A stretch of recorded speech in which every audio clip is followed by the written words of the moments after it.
Hey guys, what's up? Camye here, doing a review on the JET9, the X7 factory build, first impression ride. We went out today and rode Uwari. Great ride. The bike performed exceptionally, in my opinion. We did do some various trails that certainly could give a validated opinion on that bike performing or not performing. Some climbing, some descents, some right gardens, some switchbacks, some rugged terrain, some rustic terrain. My first impression was very, very, very good of the bike.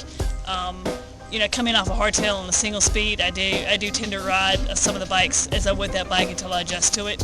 So I did some standing on the climbs. I was out of the saddle on some of the descents, and I was picking my way through the right gardens. On the climbs, the bike did well. Seated, it did exceptionally well.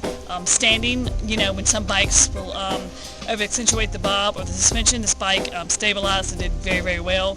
There was no overcompensation on the suspension. It stabilized nicely. It climbed well.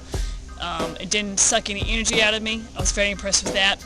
Descents were great.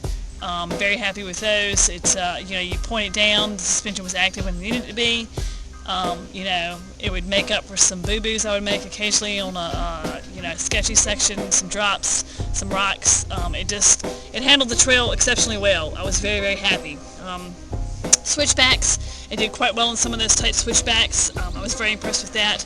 Just the way the bike was able to maneuver around some of those tight corners, whether climbing or descending. Overall, a very, very good first impression on this bike. Again, I just can't say enough about how the bike did well for what I would expect out of a bike. Climbing efficiently, no excessive bob on the climbs, even while standing, which is a great test of a suspension design if you stand a lot and are an aggressive climber and in a bigger gear. And descending, it certainly made up for some of the rocky sections and the descents and the drops. The bike did very, very well. I was very, very happy. So 2 thumbs up on that.